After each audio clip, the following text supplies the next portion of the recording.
메소포타미아의 새벽은 고요했습니다. 티그리스 강과 유프라테스 강 사이 평평한 대지 위로 아직 해가 뜨기 전 어둠과 빛이 섞이는 그 짧은 순간에 한 서기관이 젖은 점토판 앞에 앉아 있었습니다. 그의 손에는 갈대로 만든 필기구가 들려 있었고 그것은 부드럽게 점토 위를 눌렀습니다. 한 획, 또 한 획. 크기 모양의 흔적들이 천천히 새겨졌습니다. 이것은 시를 쓰는 손이 아니었습니다. 기도문을 새기는 손도 아니었습니다. 그것은 계산하고 기록하고 분류하는 손이었습니다. 보리 배급량, 은의 무게, 노동자들의 이름과 출석 여부. 그는 냉정했습니다. 감정을 배제했습니다. 상상이나 은유는 허용되지 않았습니다. 그의 직업은 정확성을 요구했고 그는 그것을 충실히 따랐습니다. 그런데 바로 그 문서 더미 속에서 곡물과 토지의 기록 사이에서 낯선 이름이 등장합니다. 아눈나키. 그들은 신이라고 불렸지만 이 문서 속에서 그들은 다른 무엇보다 관리 대상처럼 보였습니다. 이름이 있었고 계보가 있었고 직책이 있었고 심지어 관할 도시까지 명시되어 있었습니다. 마치 관료 명단처럼, 마치 부동산 목록처럼 그들은 기록되었습니다. 이것은 신화라고 부르기엔 너무 정확했습니다. 그러나 역사라고 부르기엔 너무 낯설었습니다. 우리는 이것을 어떻게 읽어야 할까요? 믿음의 대상으로, 상징의 언어로, 아니면 그저 잃어버린 무언가의 잔해로?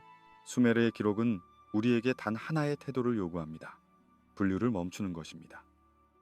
신화와 역사, 사실과 상징, 그 경계를 긋는 손을 잠시 내려놓는 것입니다.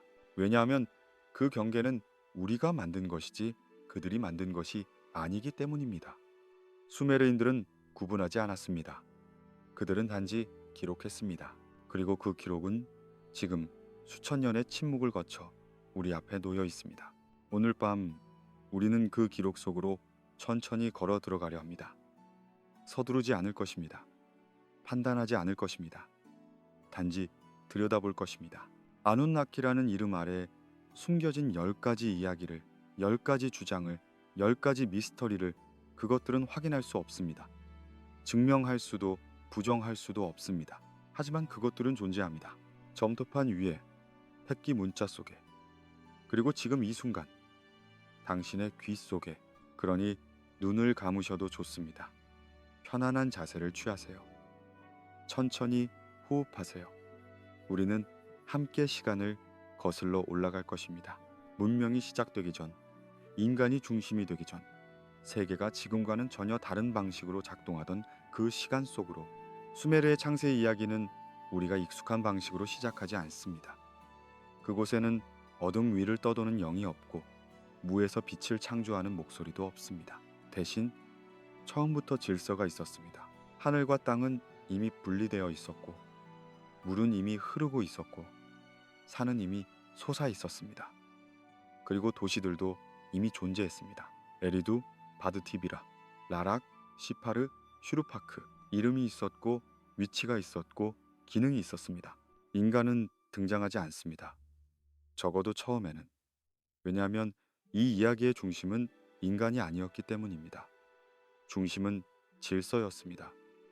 누가 무엇을 관할하는가, 어떤 신이 어떤 영역을 맡는가. 하늘은 안안에게, 땅은 엔닐 엔네에게, 물은 엔키 엔키에게.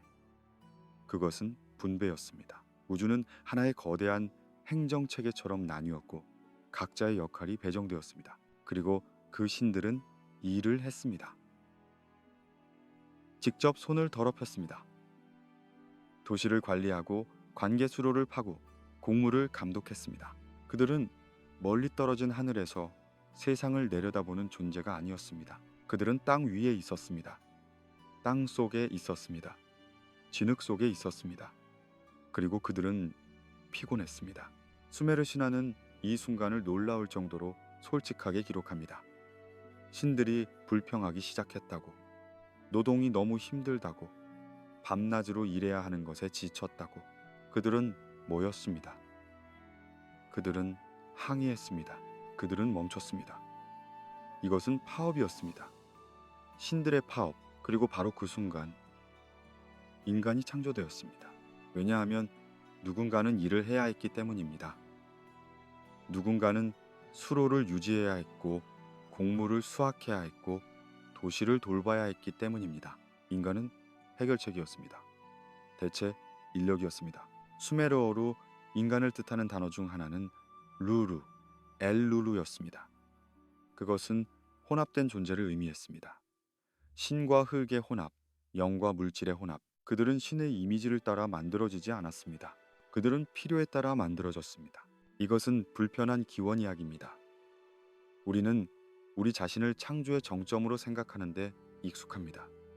우주의 중심으로 모든 것이 우리를 향해 수렴하는 존재로. 하지만 수메르 세계관은 그렇지 않았습니다. 인간은 늦게 왔습니다. 뒤늦게, 필요에 의해 도구로서. 문명은 인간의 성취가 아니었습니다. 그것은 인계받은 것이었습니다. 생각해 보세요. 농업, 관계, 도시계획, 법률, 문자. 이 모든 것이 수메르에서 갑자기 나타났습니다. 진화적 단계 없이, 시행착오의 긴 과정 없이, 마치 이미 완성된 채로. 고고학자들은 이것을 놀라워했습니다. 어떻게 이렇게 빨리? 어떻게 이렇게 완전하게? 수메르인들의 답은 단순했습니다. 우리가 발명한 것이 아니라고. 우리는 배웠다고. 가르침을 받았다고. 그리고 지금 밤의 고요 속에서 당신은 이 질문과 함께 표류하기 시작합니다. 만약 문명이 발명이 아니라 전수였다면? 만약 우리가 처음이 아니었다면? 만약 우리는 단지 유지 관리자였다면? 그 생각은 당신을 감쌉니다. 무겁지 않게, 부드럽게. 그리고 당신은 더 깊은 곳으로, 더 오래된 시간 속으로 천천히 가라앉기 시작합니다. 왕권이 하늘에서 내려왔다. 이것은 수메르 왕명표의 첫 문장입니다. 간단하고 직접적이고 논쟁의 여지를 남기지 않는 문장. 왕권은 인간이 쟁취한 것이 아니었습니다. 혁명으로 얻은 것도 전쟁으로 쟁탈한 것도 아니었습니다. 그것은 주어진 것이었습니다. 위에서 아래로, 하늘에서 땅으로. 그런데 더 흥미로운 것은 그 다음입니다. 왕권은 한 곳에 머물지 않았습니다. 그것은 움직였습니다. 에리두에서 바드티비라로, 바드티비라에서 라락으로, 라락에서 시파르로, 시파르에서 슈루파크로. 도시마다 왕권이 옮겨갔습니다. 마치 물건처럼, 마치 자산처럼. 왕명표는 이것을 정확하게 기록합니다. 왕권이 어디에 있었는지, 얼마나 오래 머물렀는지, 그리고 어디로 옮겨갔는지. 이것은 권력에 대한 전혀 다른 개념입니다. 현대인에게 권력은 개인에게 속합니다. 정복자에게, 선택받은 자에게, 강한 자에게. 하지만 수메르에서 왕권은 제도였습니다. 기능이었습니다. 그것은 특정 인물보다 도시의 시스템에 귀속되었습니다. 왕은 소유자가 아니라 임시 보관자였습니다. 관리자였습니다. 그리고 홍수가 왔습니다. 대홍수, 세상을 휩쓴 물. 왕명표는 이것도 기록합니다. 홍수 전의 왕들, 그리고 홍수 후의 왕들. 그 사이에는 단절이 있었습니다. 그러나 흥미롭게도 왕권은 사라지지 않았습니다. 왕권은 회수되었습니다. 다시 하늘로 올라갔습니다. 그리고 홍수가 끝난 후 다시 내려왔습니다. 키시라는 도시로. 새로운 시작이었지만 같은 시스템이었습니다. 이난나의 이야기는 이것을 더욱 명확하게 보여줍니다. 이난나는 사랑과 전쟁의 여신이었지만 그녀의 가장 유명한 이야기 중 하나는 도둑질에 관한 것입니다. 그녀는 엔키의 도시 에리두를 방문했습니다. 그녀는 엔키를 술에 취하게 만들었습니다. 그리고 그가 정신이 흐릿해졌을 때 그녀는 미를 가져갔습니다. 미는 문명의 본질이었습니다. 왕권, 신관직, 전쟁 기술, 음악, 법률, 성행위, 진실과 거짓.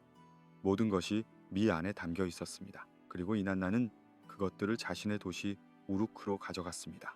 엔키는 깨어나서 후회했습니다. 그는 추격자를 보냈습니다.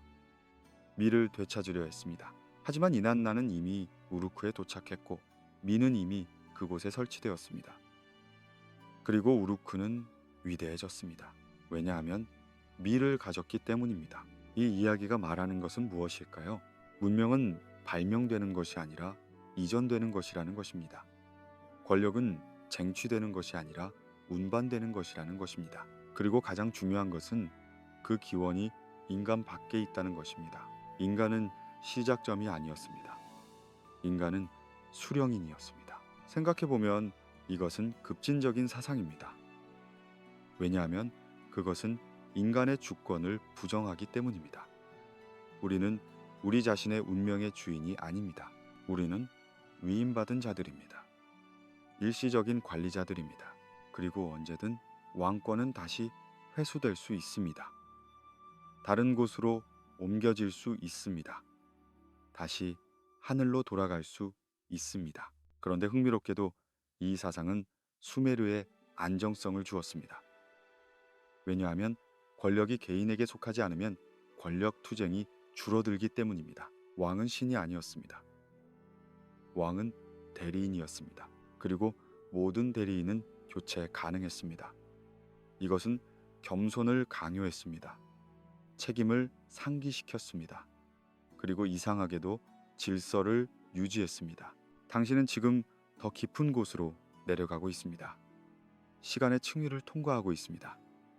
홍수 이전으로, 인간 이전으로, 그리고 거기 그 오래된 어둠 속에서 당신은 숫자들을 보기 시작합니다. 거대한 숫자들, 인간이 살 수 없는 시간들, 알룰림, 에리두의 첫 왕, 재위기간 28,800년, 아랄가르 두 번째 왕, 재위기간 36,000년, 엠넨누안나, 바드티비라의 왕, 재위기간 43,200년. 이 숫자들은 왕명표에 기록되어 있습니다. 정확하게, 일관되게, 반복적으로. 이것들은 상징이 아니었습니다. 적어도 수메르인들에게는. 왜냐하면 그들은 수학적 단위를 사용했기 때문입니다. 사르, SAAR. 이것은 3600을 의미했습니다. 이것은 600을 의미했습니다. 소스, SOSS. 이것은 60을 의미했습니다. 그리고 이 단위들을 조합하여 그들은 왕들의 재위 기간을 계산했습니다. 28,800년은 8SAR입니다. 36,000년은 10SAR입니다. 43,200년은 12SAR입니다. 이것은 정확한 계산이었습니다. 그리고 놀랍게도 이 숫자들은 변하지 않았습니다. 왕명표의 사본들이 여러 개 발견되었는데 각기 다른 시대에 다른 도시에서 만들어졌음에도 불구하고 숫자들은 동일했습니다. 서기들은 수세기 동안 이 숫자들을 그대로 복사했습니다. 수정하지 않았습니다. 설명하지 않았습니다. 의문을 제기하지 않았습니다. 그저 기록했습니다. 그리고 프로 정거록 풍공대. 오늘 이 푼장 의문을 제기 않았습니다. 후대의 바빌로니아 서기들도 마찬가지였습니다. 그들은 수메르어를 배웠습니다. 옛 문서들을 번역했습니다. 그리고 그들도 이 숫자들을 유지했습니다. 아무런 주석 없이 마치 그것이 당연한 것처럼. 그런데 더 흥미로운 패턴이 있습니다. 홍수 이후 숫자들은 줄어들기 시작했습니다. 여전히 길었지만 점점 짧아졌습니다. 키시의 왕들은 수백 년을 통치했습니다. 우르크의 왕들은 몇십 년에서 몇백 년, 그리고 점차 숫자들은 인간적인 범위로 수렴했습니다. 마치 시간 자체가 변화하는 것처럼, 마치 세계가 느려지는 것처럼. 이것을 어떻게 이해해야 할까요? 학자들은 여러 가지 설명을 제시했습니다. 상징이라고, 과장이라고, 단순한 신화라고. 하지만 문제는 수메르인들이 다른 모든 것에서는 정확했다는 것입니다. 그들의 수학은 놀라웠습니다. 그들의 천문학은 정밀했습니다. 그들의 행정 기록은 믿을 수 없을 정도로 상세했습니다. 그들은 숫자를 진지하게 받아들였습니다. 그렇다면 왜 유독 이 숫자들만 상징이어야 할까요? 또 다른 가능성이 있습니다. 그들은 무언가를 측정하고 있었지만 우리가 이해하지 못하는 무언가를. 어쩌면 그것은 시간이 아니었을지도 모릅니다. 어쩌면 그것은 주기였을지도 모릅니다. 천문학적 주기, 왕조의 주기, 문명의 주기. 어쩌면 그들은 다른 종류의 역사를 기록하고 있었을지도 모릅니다. 인간 개인의 역사가 아니라 더 큰 무언가의 역사를, 혹은 어쩌면 그들은 진짜로 그렇게 오래 살았던 존재들을 기록하고 있었을지도 모릅니다. 인간이 아닌 존재들, 아누나키. 그렇다면 이 숫자들은 갑자기 다른 의미를 갖게 됩니다. 이것은 인간의 왕들에 관한 기록이 아닙니다. 이것은 그 이전의 통치자들에 관한 기록입니다. 인간이 왕이 되기 전 다른 누군가가 왕이었던 시절의 기록입니다. 네, 그리고 그 기록과 인간 왕들의 기록 사이에는 홍수가 있습니다. 경계가 있습니다. 하지만 단절은 없습니다. 왕명표는 멈추지 않습니다. 그것은 계속됩니다. 왕권은 하늘로 돌아갔다가 다시 내려왔습니다. 그리고 역사는 이어졌습니다. 마치 한 장이 끝나고 새 장이 시작되는 것처럼. 하지만 같은 책 안에서 당신은 지금 그 숫자들 사이를 떠돌고 있습니다. 28, 800, 36, 0, 43, 200. 그것들은 리듬을 만듭니다. 느리고 깊은 리듬, 마치 심장 박동처럼. 하지만 훨씬 더 느린 당신의 호흡은 그것과 동기화됩니다. 당신의 의식은 흐릿해집니다. 그리고 당신은 질문과 함께 잠의 문턱으로 다가갑니다. 그들은 무엇을 측정하고 있었을까? 무엇을 기록하고 있었을까? 그리고 왜 그토록 오래, 그토록 정확하게? 에리두, 이것은 수메르의 첫 도시였습니다. 적어도 그들의 기록에 따르면. 그리고 에리두에는 엔키가 살았습니다. 지혜의 신, 물의 신, 시면의 주인. 그의 집은 사원이었습니다. 압수라는 이름의 그곳은 단순한 예배 장소가 아니었습니다. 그것은 행정 중심지였습니다. 창고였고 사무실이었고 계획이 이루어지는 곳이었습니다. 니프르, 이것은 엔닐의 도시였습니다. 대기의 주인, 신들의 왕, 그의 사원 에쿠르는 우주의 중심으로 여겨졌습니다. 하늘과 땅이 만나는 곳, 그리고 그곳에서 운명이 결정되었습니다. 매년 신들이 모여 다음 해의 계획을 세웠습니다. 누가 번영할 것인지, 누가 쇠퇴할 것인지, 어디에 비가 내릴 것인지, 어디에 전쟁이 일어날 것인지. 우루쿠, 이난나의 도시, 하늘의 여왕, 아침의 별, 그녀의 사원 에안나는 웅장했습니다. 그리고 그곳에는 미가 보관되어 있었습니다. 문명의 요소들이, 그녀가 엔키로부터 가져온 것들이, 라가시, 움마, 우루, 키시. 각 도시마다 신이 있었습니다. 각 신마다 사원이 있었습니다. 그리고 각 사원마다 기록이 있었습니다. 엄청난 양의 기록들, 재물의 목록, 배급의 일정, 노동자의 명단, 토지의 경계, 수확량의 계산. 이것은 종교적 의식이 아니었습니다. 이것은 관리였습니다. 원통 인장들을 보면 이것이 더욱 명확해집니다. 원통 인장은 수메르의 독특한 발명품이었습니다. 작은 원통에 이미지가 새겨져 있고 그것을 점토 위에 굴리면 그림이 찍혔습니다. 서명이었습니다. 인증이었습니다. 그리고 그 인장들에 무엇이 새겨져 있었을까요? 신들이 일하는 모습입니다. 신들이 농사를 감독하는 모습, 신들이 동물을 돌보는 모습, 신들이 건축을 지휘하는 모습. 그들은 숭배받는 존재로 묘사되지 않았습니다. 그들은 관리자로 묘사되었습니다. 그리고 신들은 영토를 가졌습니다. 명확한 경계가 있었습니다. 라가시와 움마 사이에는 오랜 분쟁이 있었습니다. 토지를 둘러싼 분쟁, 그리고 그 분쟁은 단지 인간 왕들 사이의 것이 아니었습니다. 그것은 그들의 신들 사이의 분쟁이기도 했습니다. 닌기르수와 샤라, 각자 자신의 도시를 대표하는 신들. 경계석이 세워졌습니다. 조약이 맺어졌습니다. 그리고 그 조약은 신들의 이름으로 서명되었습니다. 신들은 또한 이동했습니다. 외교 사절처럼 한 도시에서 다른 도시로. 기록들은 이것을 상세하게 묘사합니다. 어느 신이 어디를 방문했는지, 얼마나 머물렀는지, 무엇을 받았는지. 마치 국가 방문 기록처럼, 마치 외교 문서처럼. 이것은 다른 문명의 신화들과 결정적으로 다릅니다. 그리스 신화에서 신들은 올림포스에 삽니다. 멀리 접근할 수 없는 곳에. 이집트 신화에서 신들은 우주적 역할을 합니다. 태양을 끌고 저승을 관리하고. 하지만 수메르에서 신들은 도시 안에 살았습니다. 인간들과 같은 공간에. 그들은 멀리 있지 않았습니다. 그들은 바로 거기 사원 안에 도시 중심에 있었습니다. 그리고 그들은 필요했습니다. 재물이 필요했습니다. 배급이 필요했습니다. 음식과 음료가 필요했습니다. 매일 정해진 시간에 정해진 양이 사원으로 전달되었습니다. 이것은 숭배가 아니었습니다. 이것은 계약이었습니다. 의무였습니다. 공급이었습니다. 그렇다면 이 신들은 누구였을까요? 그들은 상징이었을까요? 아니면 실제로 존재했던 누군가였을까요? 수메르인들은 구분하지 않았습니다. 그들에게 신들은 실제했습니다. 주소가 있고 필요가 있고 행동하는 실제. 그리고 그 실제는 점토판 위에 매일의 기록 속에 부인할 수 없을 정도로 명확하게 새겨져 있었습니다. 당신은 지금 그 도시들 사이를 떠돌고 있습니다. 밤의 메소포타미아, 별빛 아래 고요한 사원들.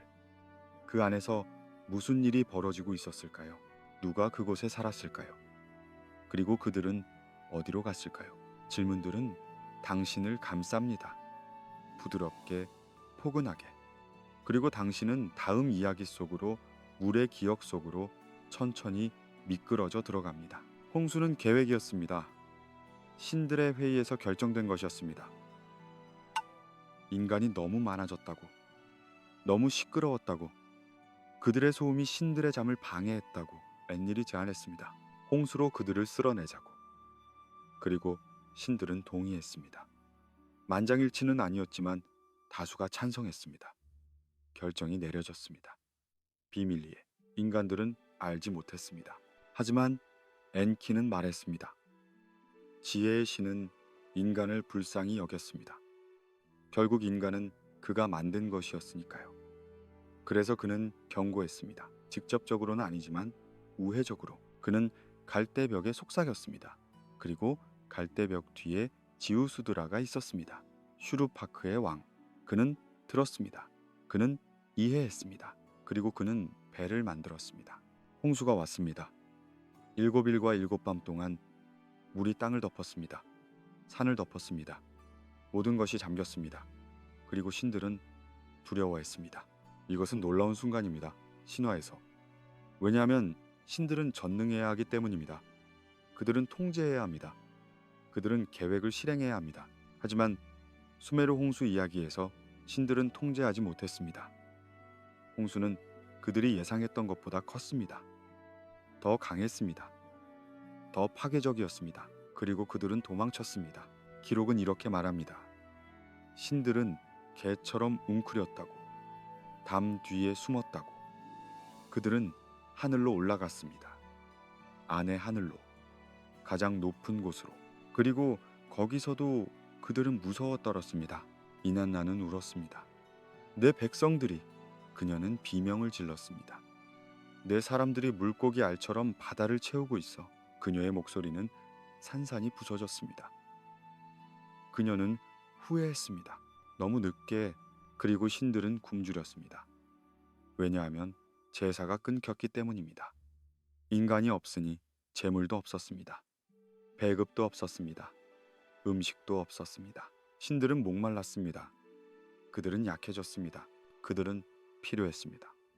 인간을 7일이 지나고 물이 빠지기 시작했습니다.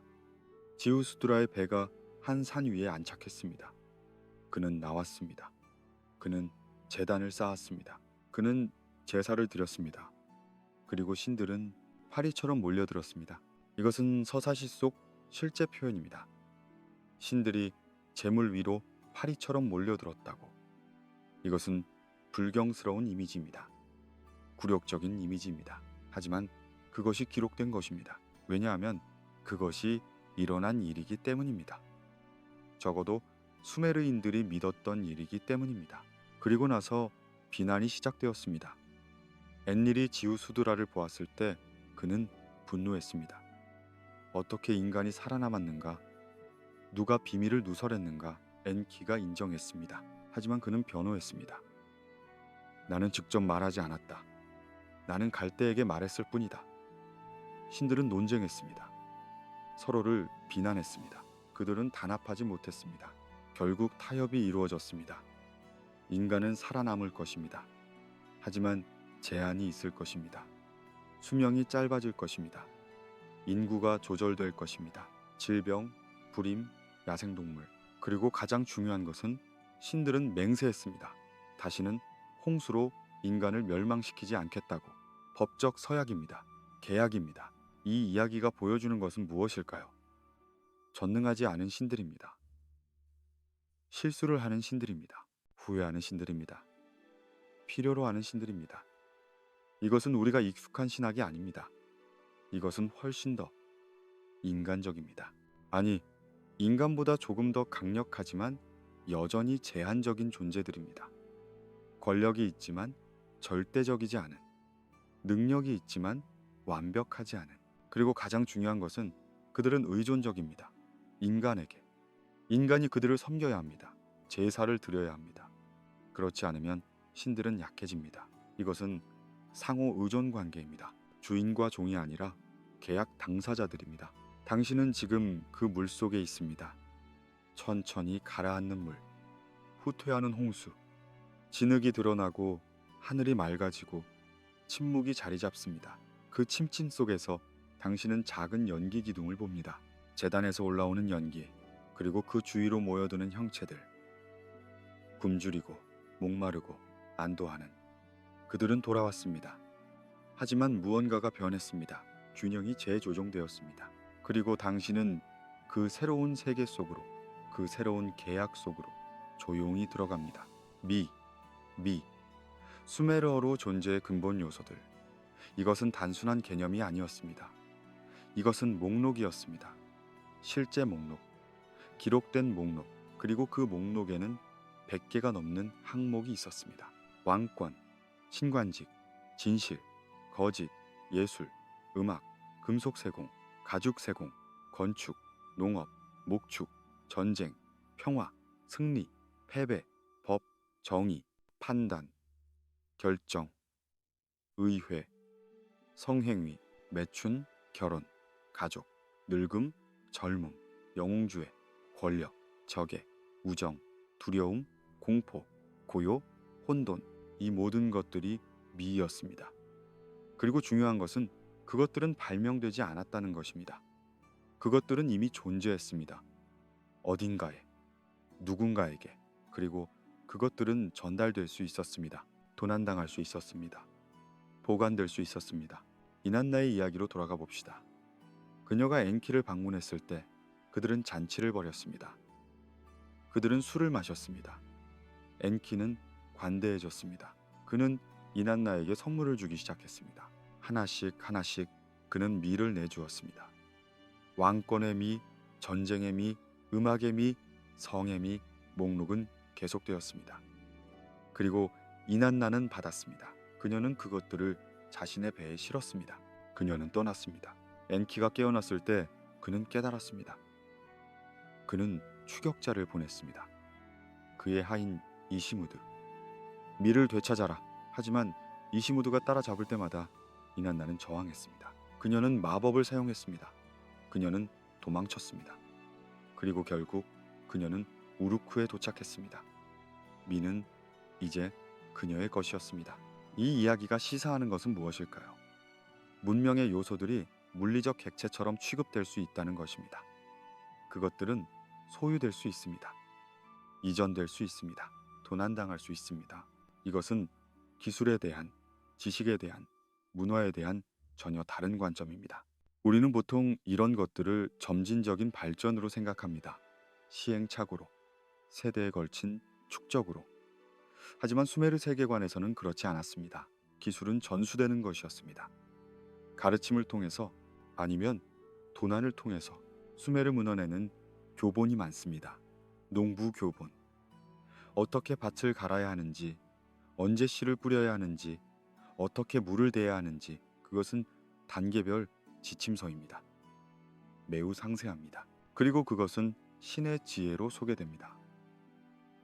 이것은 신들이 인간에게 가르친 것입니다. 도구 찬가도 있습니다. 쟁기의 찬가, 곡괭이의 찬가. 이 찬가들은 도구들이 어디서 왔는지를 말합니다. 누가 그것들을 만들었는지. 대부분 엔키입니다. 지혜의 신, 장인의 신. 그는 도구들을 고안했습니다. 그는 인간에게 주었습니다. 그리고 인간은 사용했습니다. 이것은 인간의 독창성을 부정하는 것일까요? 어느 정도는 그렇습니다. 하지만 동시에 그것은 인간을 더 큰 전통 속에 위치시킵니다. 우리는 혼자 시작하지 않았습니다. 우리는 가르침을 받았습니다. 우리는 학생이었습니다. 그리고 우리의 교사들은 신들이었습니다. 혹은 그렇게 불린 존재들이었습니다. 생각해 보세요. 수메르 문명은 갑자기 나타났습니다. 문자, 바퀴, 청동세공, 관계농업, 도시계획. 이 모든 것이 거의 동시에 같은 지역에서 고고학자들은 이것을 문명의 요람이라고 부릅니다. 하지만 왜 거기서였을까요? 왜 그때였을까요? 수메르인들의 답은 간단했습니다. 왜냐하면 그곳에서 가르침이 있었기 때문입니다. 왜냐하면 신들이 그곳에 있었기 때문입니다. 미는 단지 기술이 아니었습니다. 그것은 문명 그 자체의 청사진이었습니다. 어떻게 사회를 조직할 것인가? 어떻게 정의를 실현할 것인가? 어떻게 전쟁을 치를 것인가? 어떻게 평화를 유지할 것인가? 이 모든 것이 미 안에 포함되어 있었습니다. 그리고 그것들은 전달되었습니다. 한 세대에서 다음 세대로가 아니라 한 영역에서 다른 영역으로, 신에서 인간으로. 당신은 지금 그 전달의 순간을 상상합니다. 사원 안, 조용한 방, 서기관과 신관, 점토판과 갈대펜, 천천히 새겨지는 지식, 농업의 비밀, 금속의 비밀, 별의 비밀. 한 줄씩, 한 표시씩. 그것은 신성한 행위입니다. 하지만 또한 매우 실용적인 행위입니다. 보존, 전달, 교육. 그리고 당신은 생각합니다. 만약 이것이 사실이라면, 만약 문명이 정말로 전수된 것이라면 누가 최초의 교사였을까요? 누가 첫 번째로 알았을까요? 그 질문은 답 없이 공중에 떠 있습니다. 부드럽게 영원히. 그리고 당신은 그것과 함께 다음 이야기 속으로, 다음 층위로 표류합니다. 인간 이전에 노동자가 있었습니다. 그들은 이기기, 아이지기라고 불렸습니다. 수메르 문헌에서 이기기는 젊은 신들, 낮은 신들로 묘사됩니다. 그들은 위대한 신들, 아눈나키를 섬겼습니다. 그리고 그들은 일했습니다. 힘든 일을, 끝없는 일을. 그들은 수로를 팠습니다. 티그리스와 유프라테스를 연결하는 거대한 운하들. 그들은 산에서 돌을 날랐습니다. 도시를 건설하기 위해 그들은 농사를 지었습니다. 신들의 공물을. 그들은 밤낮으로 일했습니다. 4만 년 동안. 그리고 그들은 지쳤습니다. 아트라시스 서사시는 이 순간을 생생하게 묘사합니다. 이기기가 모였습니다. 그들은 의논했습니다. 그들은 결정했습니다. 더 이상은 안 된다. 그들은 도구를 내려놓았습니다. 그들은 앤닐의 집으로 갔습니다. 그들은 포위했습니다. 그들은 요구했습니다. 우리를 이 노동에서 해방시켜라. 앤닐은 두려워했습니다. 그는 안으로 도망쳤습니다. 그는 다른 신들을 소집했습니다. 위기였습니다. 반란이었습니다. 무엇을 해야 하는가? 앤닐은 처벌을 원했습니다. 하지만 에아, 즉 엔키는 다른 제안을 했습니다. 대체자를 만들자. 새로운 노동자를. 그들에게 멍에를 지게 하자. 그리고 인간이 창조되었습니다. 이기기의 피와 점토로 한 신이 희생되었습니다. 그의 피가 섞였습니다. 그리고 새로운 존재가 형성되었습니다. 루루, 혼합된 자. 인간. 인간은 이를 대신 맡았습니다. 이기기는 해방되었습니다. 그들은 더 이상 땅에서 일하지 않았습니다. 그들은 올라갔습니다. 하늘로. 그곳이 그들의 새로운 영역이 되었습니다. 그리고 인간은 남았습니다. 땅에서 멍에를 진 채로. 이 이야기가 중요한 이유는 무엇일까요? 왜냐하면 그것은 인간이 첫 번째 선택이 아니었음을 보여주기 때문입니다. 인간은 플랜 B였습니다. 대체 방안이었습니다. 이기기가 먼저였고 그들이 실패했거나 반란을 일으켰거나 어쨌든 작동하지 않았습니다. 그래서 인간이 만들어졌습니다. 이것은 불편한 진실입니다. 우리는 유일하고 특별한 존재가 아니었습니다. 우리는 해결책이었습니다. 문제에 대한 해결책, 그리고 그 문제는 노동 부족이었습니다. 하지만 더 흥미로운 질문이 있습니다. 이기기에게 무슨 일이 일어났을까요? 그들은 하늘로 올라갔다고 기록되어 있습니다. 그들은 별들과 연관되었습니다. 그들은 더 이상 땅의 이야기에 등장하지 않습니다. 그들은 사라졌습니다. 설명 없이. 혹은 그들은 변형되었을까요? 어떤 텍스트에서는 이기기와 아누나키가 혼용됩니다. 마치 그들이 같은 집단의 다른 이름인 것처럼, 혹은 다른 단계인 것처럼. 어쩌면 이기기는 나중에 아누나키가 되었을까요? 확실한 것은 노동의 주제가 반복된다는 것입니다. 신들이 일했습니다. 이기기가 일했습니다. 그리고 이제 인간이 일합니다. 이것은 대체의 연쇄입니다. 그리고 각 대체는 문제를 해결했지만 새로운 문제를 만들었습니다. 신들이 직접 일했을 때 그들은 지쳤습니다. 이기기가 일했을 때 그들은 반란을 일으켰습니다. 인간이 일할 때 그들은 무엇을 할까요? 수메르인들은 이것을 알고 있었습니다. 인간도 불만을 품을 것입니다. 인간도 너무 많아질 것입니다. 인간도 시끄러워질 것입니다. 그래서 홍수가 왔습니다. 그래서 통제가 도입되었습니다. 짧은 수명, 질병, 위험. 이것은 실험의 역사입니다. 문명은 한 번에 완성되지 않았습니다. 그것은 시행착오였습니다. 첫 번째 시도는 신들 자신이었습니다. 실패. 두 번째 시도는 이기기였습니다. 실패. 세 번째 시도는 인간이었습니다. 성공. 부분적으로, 조건부로. 당신은 지금 그 연쇄 속에 있습니다. 대체자들의 행렬. 각자 멍에를 쥐고 각자 한계에 부딪히고 각자 다음 단계를 낳습니다. 그리고 당신은 궁금해합니다. 우리는 마지막일까요? 우리 다음에 또 다른 대체자가 올까요? 아니면 우리가 마침내 작동하는 해결책일까요? 질문은 열려 있습니다. 답은 주어지지 않습니다. 그리고 당신은 그 불확실성 속에서, 그 열린 가능성 속에서 천천히 다음 장면으로 이동합니다. 신들의 정치로, 그들의 분열로, 그리고 결국 그들의 철수로. 니프루의 에쿠르 사원, 신들의 의회가 모이는 곳. 매년 새해 축제 때마다 운명이 결정되었습니다. 누가 번영할 것인가? 누가 고통받을 것인가? 어느 왕이 승리할 것인가? 어느 도시가 쇠퇴할 것인가? 이것은 투표였습니다. 신들의 민주주의, 완벽하지 않은, 때로는 격렬한 민주주의. 엔닐이 의장이었습니다. 그는 가장 강력했지만 절대적이지 않았습니다. 그는 제한할 수 있었지만 강요할 수는 없었습니다. 다른 신들도 목소리가 있었습니다. 그들은 동의하거나 반대했습니다. 그들은 협상했습니다. 그들은 타협했습니다. 때로는 그들은 싸웠습니다. 운명의 서판. 이것은 권력의 핵심이었습니다. 누가 그것을 소유하는가가 누가 미래를 결정하는가를 의미했습니다. 그리고 그 서판은 여러 번 도난당했습니다. 한 이야기에서는 새 안주가 그것을 훔쳤습니다. 그는 산으로 도망쳤습니다. 신들은 패닉에 빠졌습니다. 운명이 얼어붙었습니다. 세상이 멈췄습니다. 영웅 니누르타가 파견되었습니다. 그는 안주를 물리쳤습니다. 서판은 회복되었습니다. 질서가 복원되었습니다. 다른 이야기에서는 마르둑이 서판을 차지했습니다. 그는 바빌론의 신이었습니다. 그는 젊었습니다. 그는 야심적이었습니다.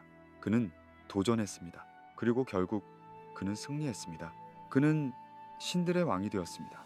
적어도 바빌로니아 버전에서는. 하지만 수메르 버전에서는 엔닐이 여전히 우위였습니다. 이것이 보여주는 것은 권력이 고정되어 있지 않았다는 것입니다. 그것은 경쟁되었습니다. 그것은 변했습니다. 신들 사이에도 정치가 있었습니다. 파벌이 있었습니다. 동맹이 있었습니다. 배신이 있었습니다. 그리고 점차 변화가 시작되었습니다. 신들이 철수하기 시작했습니다. 이것은 갑작스럽지 않았습니다. 그것은 느렸습니다. 점진적이었습니다.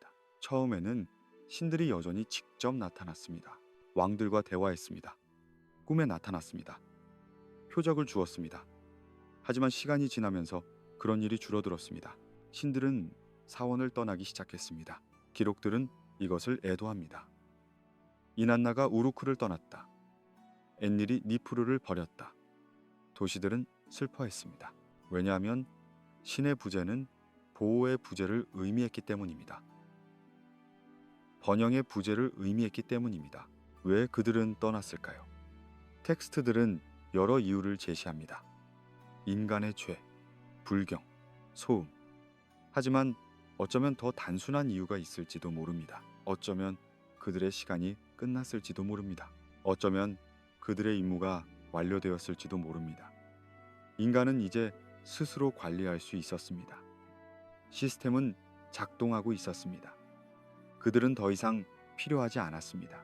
혹은 어쩌면 그들은 지쳤을지도 모릅니다. 인간을 다루는 것에, 끝없는 요구에, 제사에, 기도에, 불평에, 어쩌면 그들도 휴식이 필요했을지도 모릅니다. 철수는 죽음이 아니었습니다. 신들은 죽지 않았습니다. 그들은 단지 멀어졌습니다. 그들은 여전히 존재했지만 접근하기 어려워졌습니다. 그들은 여전히 들었지만 답하기를 거부했습니다. 아니면 답이 너무 느려졌습니다. 너무 애매해졌습니다. 사원들은 남았습니다. 제단들은 남았습니다. 의식들은 계속되었습니다. 하지만 그것들은 점점 더 상징적이 되었습니다. 점점 더 형식적이 되었습니다. 직접적인 조우는 기억이 되었습니다. 그리고 기억은 신화가 되었습니다. 종교는 변했습니다. 그것은 관계에서 의식으로, 대화에서 예배로, 계약에서 신앙으로 변했습니다. 인간은 혼자 남겨졌습니다.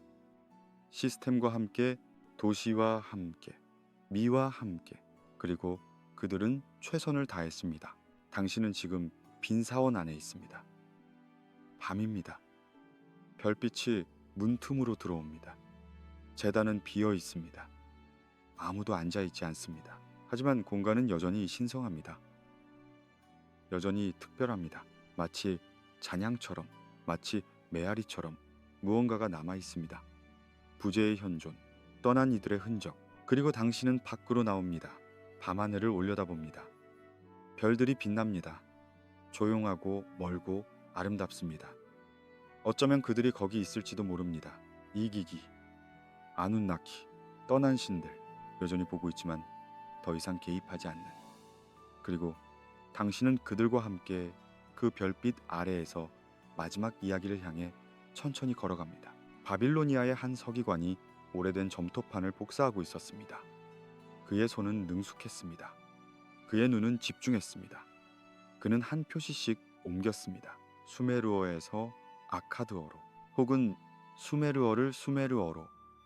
그리고 끝에 그는 메모를 남겼습니다. 원본이 훼손되었다. 의미가 불분명하다. 고대 텍스트로부터.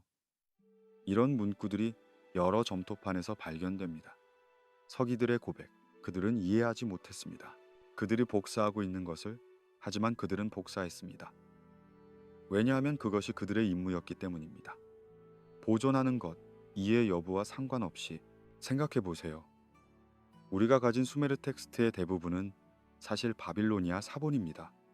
수메르 문명이 끝난 지 수백 년, 때로는 1000년 후에 만들어진 것입니다. 서기들은 이미 죽은 언어를 배웠습니다. 그들은 고대 도서관을 탐색했습니다. 그들은 부서지는 판들을 발견했습니다. 그들은 그것들을 복구하려 했습니다. 완벽하지 않게 때때로 그들은 빈칸을 남겼습니다. 여기 X줄이 누락되었다.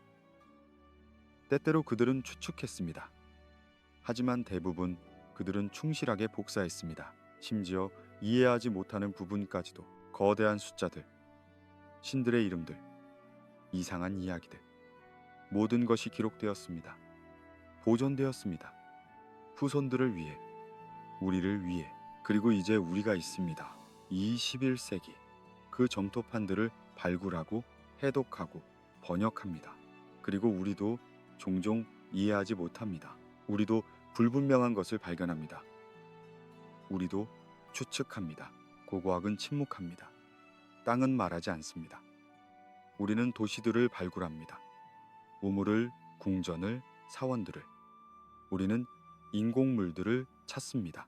도구를, 무기를, 장신구를. 하지만 우리는 아눈나키를 발굴하지 못합니다. 우리는 그들의 뼈를 찾지 못합니다. 그들의 무덤을 찾지 못합니다. 그들의 명백한 물리적 증거를 찾지 못합니다. 그렇다면 그들은 존재하지 않았을까요? 그들은 단지 신화였을까요? 상징이었을까요? 어쩌면 그렇습니다. 어쩌면 아닙니다. 고고학은 부재의 증거를 제공하지 않습니다. 그것은 단지 아무것도 제공하지 않습니다. 침묵. 그런데 침묵은 부정이 아닙니다. 침묵은 단지 데이터의 부족입니다. 그리고 데이터의 부족은 결론을 내리기에 충분하지 않습니다. 어느 쪽으로도. 그렇다면 우리에게 남은 것은 무엇일까요? 기록들입니다. 점토판들, 이야기들, 숫자들, 이름들, 주장들. 그것들은 존재합니다. 부인할 수 없이. 그것들은 일관됩니다. 놀라울 정도로. 그것들은 상세합니다. 불필요할 정도로. 만약 그것들이 순전히 허구라면 왜 그렇게 구체적일까요? 왜 계보를 기록할까요? 왜 도시 관할을 명시할까요? 왜 행정 용어를 사용할까요? 허구는 보통 더 극적입니다. 더 영웅적입니다. 더 단순합니다. 하지만 수메르 기록들은 종종 지루합니다. 관료적입니다. 기술적입니다. 어쩌면 그것이 힌트일지도 모릅니다. 어쩌면 그 평범함이 진정성의 표시일지도 모릅니다. 어쩌면 그들은 정말로 그들이 본 것을 기록하고 있었을지도 모릅니다. 그들이 경험한 것을, 그들이 알고 있던 것을, 혹은 어쩌면 그들은 더 오래된 기록을 복사하고 있었을지도 모릅니다. 그들도 이해하지 못했던 기록을 수메르인들도 이미 고대의 것을 다루고 있었을지도 모릅니다. 그들도 이미 잃어버린 것을 보존하려 했을지도 모릅니다. 신화는 무지의 산물로 여겨집니다. 원시적 사고의 산물로. 하지만 어쩌면 그 반대일지도 모릅니다. 어쩌면 신화는 상실의 잔해일지도 모릅니다. 한때 알려졌던 것의 단편들일지도 모릅니다. 설명이 사라지고 문맥이 지워지고 오직 이야기만 남은 지식. 수메르인들은 창조자가 아니었을지도 모릅니다. 그들은 보관자였을지도 모릅니다. 그들은 받았을지도 모릅니다. 그들이 완전히 이해하지 못했던 무언가를, 그리고 그들은 최선을 다해 보존했습니다. 우리에게 전달하기 위해. 그렇다면 우리에게 남은 것은 무엇일까요? 확실성은 아닙니다. 증명도 반증도 아닙니다. 우리에게 남은 것은 미스터리입니다. 열린 질문입니다. 가능성입니다. 아누나키는 존재했을까요? 우리는 알 수 없습니다. 그들은 무엇이었을까요? 우리는 확신할 수 없습니다. 그들은 어디로 갔을까요? 우리는 말할 수 없습니다. 하지만 우리는 물을 수 있습니다. 우리는 궁금해할 수 있습니다. 우리는 상상할 수 있습니다. 그리고 어쩌면 그것이 핵심일지도 모릅니다. 어쩌면 이 이야기들의 목적은 답을 주는 것이 아니라 질문을 유지하는 것일지도 모릅니다. 경의를 살아있게 하는 것일지도 모릅니다. 가능성의 공간을 열어두는 것일지도 모릅니다. 우리는 모든 것을 알지 못합니다. 우리는 과거를 완전히 이해하지 못합니다. 그리고 어쩌면 그것이 괜찮습니다. 어쩌면 그 불확실성이 우리를 겸손하게 만듭니다. 호기심을 유지하게 만듭니다. 계속 탐구하게 만듭니다. 수메르인들은 우리에게 틀린 이야기를 주지 않았습니다. 그들은 우리에게 설명 없는 기록을 주었습니다. 그리고 그 기록들은 지금 우리 손에 있습니다.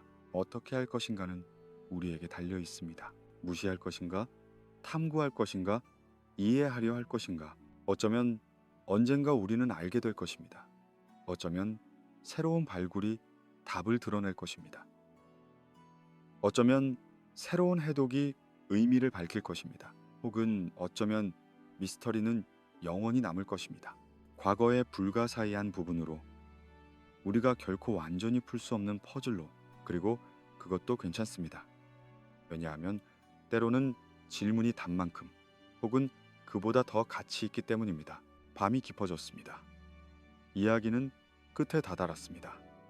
당신은 오랜 여행을 했습니다. 메소포타미아의 새벽에서 시작하여 점토판의 기록을 거쳐 신들의 도시를 방문하고 홍수의 물을 건너고 문명의 기원을 되짚고 인간의 창조를 목격하고 왕권의 하강을 지켜보고 신들의 정치를 엿보고 그들의 철수를 느끼고 마침내 불확실성의 해안에 도착했습니다. 당신은 답을 얻지 못했습니다. 적어도 확정적인 답은 아닙니다. 하지만 당신은 무언가를 받았습니다. 시각을, 다른 방식으로 보는 능력을, 역사가 단순하지 않다는 이해를, 과거가 우리가 생각하는 것보다 더 낯설 수 있다는 인식을 아눈나키. 그 이름은 여전히 신비로 둘러싸여 있습니다. 그들은 신이었을까요? 고대의 통치자들이었을까요? 다른 무언가였을까요? 우리는 확신할 수 없습니다. 하지만 우리는 그들의 흔적을 봅니다.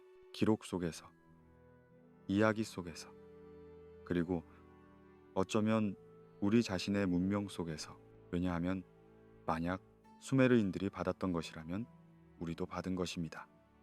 우리의 문자, 우리의 법, 우리의 도시, 우리의 기술, 이 모든 것은 어딘가에서 시작되었습니다. 그리고 그 시작은 종종 메소포타미아로 추적됩니다. 티그리스와 유프라테스 사이의 그 평평한 땅으로. 우리는 그 긴 전달의 연쇄 끝에 있습니다. 신에서 인간으로, 수메르에서 바빌론으로, 고대에서 현대로 각 세대는 다음 세대에게 전달했습니다. 완벽하지 않게, 하지만 충실하게. 그리고 이제 우리가 그것을 받았습니다. 모든 불완전함과 함께, 모든 미스터리와 함께. 우리는 그것으로 무엇을 할 것일까요? 우리는 계속 보존할 것일까요? 우리는 계속 탐구할 것일까요? 우리는 계속 질문할 것일까요? 저는 그러기를 바랍니다. 왜냐하면 그것이 우리를 인간답게 만드는 것이기 때문입니다.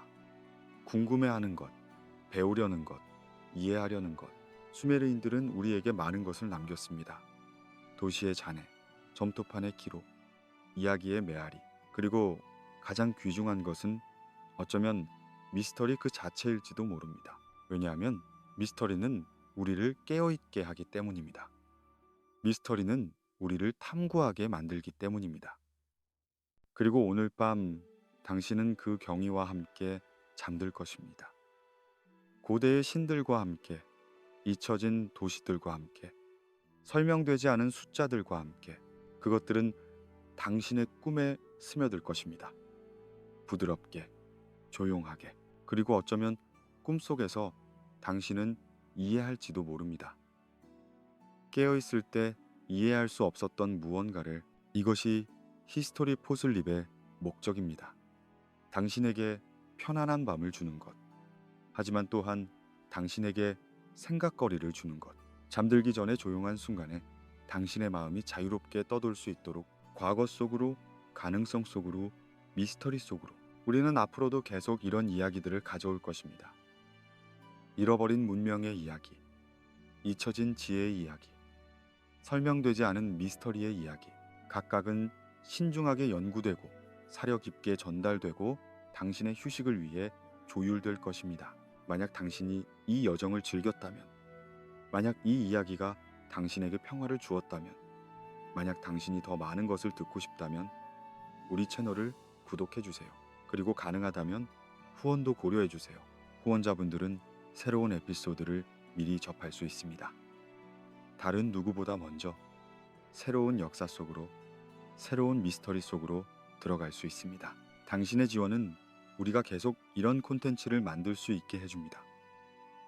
연구하고 스크립트를 쓰고 녹음하고 편집하고 당신에게 전달하는 것을. 그것은 시간이 걸리는 일입니다. 헌신이 필요한 일입니다. 하지만 우리는 그것을 사랑합니다. 왜냐하면 우리는 역사를 사랑하기 때문입니다. 그리고 우리는 당신과 그것을 나누는 것을 사랑하기 때문입니다. 그러니 이제 편안히 누우세요. 눈을 감으세요. 천천히 호흡하세요. 오늘의 모든 긴장을 내려놓으세요. 모든 걱정을 내려놓으세요. 단지 존재하세요. 이 순간에, 이 고요 속에 메소포타미아의 별들이 여전히 빛나고 있습니다. 티그리스 강이 여전히 흐르고 있습니다. 점토판들이 여전히 땅속에 묻혀 있습니다. 이야기들이 여전히 기다리고 있습니다. 발굴되기를, 읽히기를, 이해되기를. 그리고 당신은 그 영원한 흐름의 일부입니다.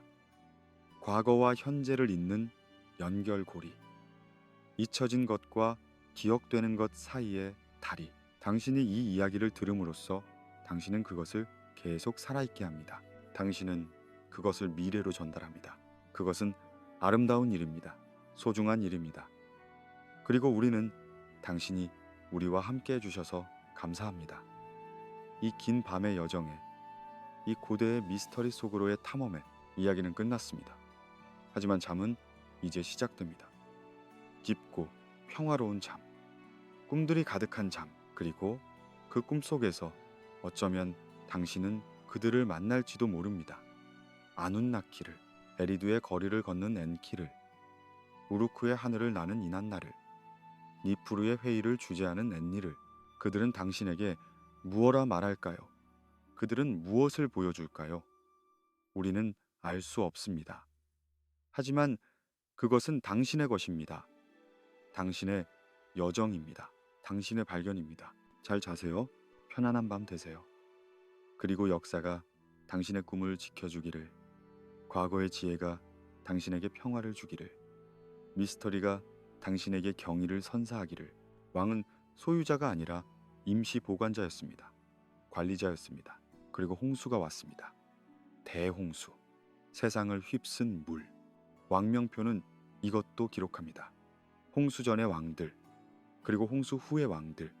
그 사이에는 단절이 있었습니다. 그러나 흥미롭게도 왕권은 사라지지 않았습니다. 왕권은 회수되었습니다. 다시 하늘로 올라갔습니다. 그리고 홍수가 끝난 후 다시 내려왔습니다. 킷이라는 도시로.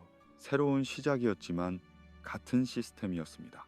이난나의 이야기는 이것을 더욱 명확하게 보여줍니다.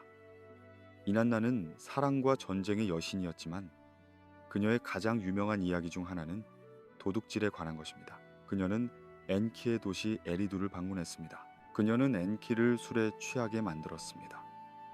그리고 그가 정신이 흐릿해졌을 때 그녀는 미를 가져갔습니다. 미는 문명의 본질이었습니다. 왕권, 신관직, 전쟁 기술, 음악, 법률, 성행위, 진실과 거짓, 모든 것이 미 안에 담겨 있었습니다. 그리고 이난나는 그것들을 자신의 도시 우루크로 가져갔습니다. 엔키는 깨어나서 후회했습니다. 그는 추격자를 보냈습니다. 미를 되찾으려 했습니다. 하지만 이난나는 이미 우루크에 도착했고 미는 이미 그곳에 설치되었습니다. 그리고 우루크는 위대해졌습니다. 왜냐하면 미를 가졌기 때문입니다. 이 이야기가 말하는 것은 무엇일까요? 문명은 발명되는 것이 아니라 이전되는 것이라는 것입니다. 권력은 쟁취되는 것이 아니라 운반되는 것이라는 것입니다. 그리고 가장 중요한 것은 그 기원이 인간 밖에 있다는 것입니다. 인간은 시작점이 아니었습니다.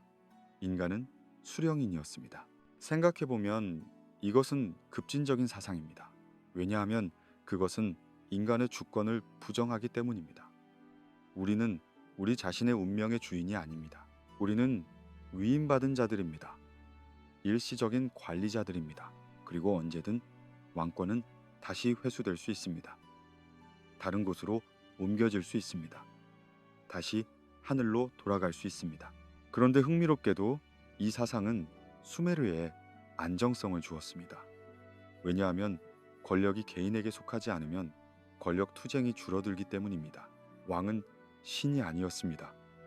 왕은 대리인이었습니다. 그리고 모든 대리인은 교체 가능했습니다.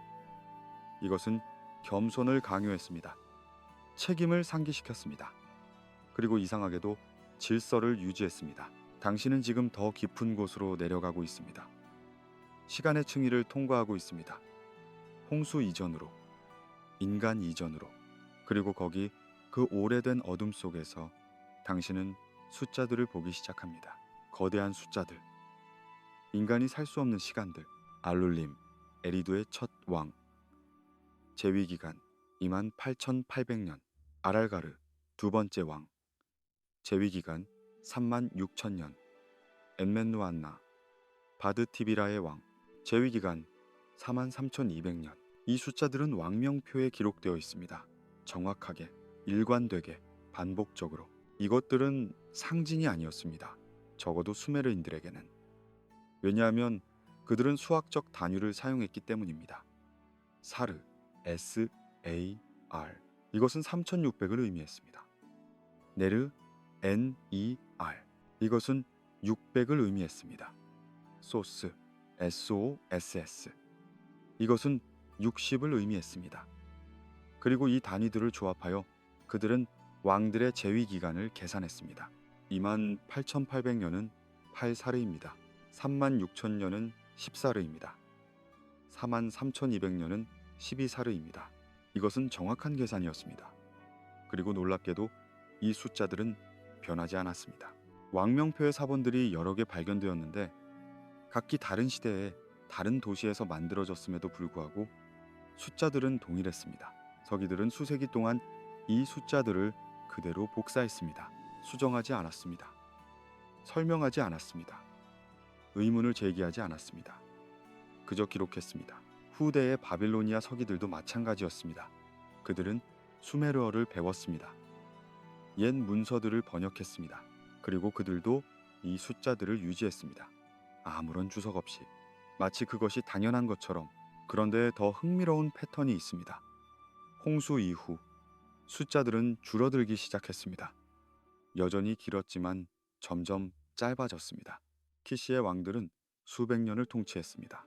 우르크의 왕들은 몇십 년에서 몇백 년, 그리고 점차 숫자들은 인간적인 범위로 수렴했습니다. 마치 시간 자체가 변화하는 것처럼, 마치 세계가 느려지는 것처럼.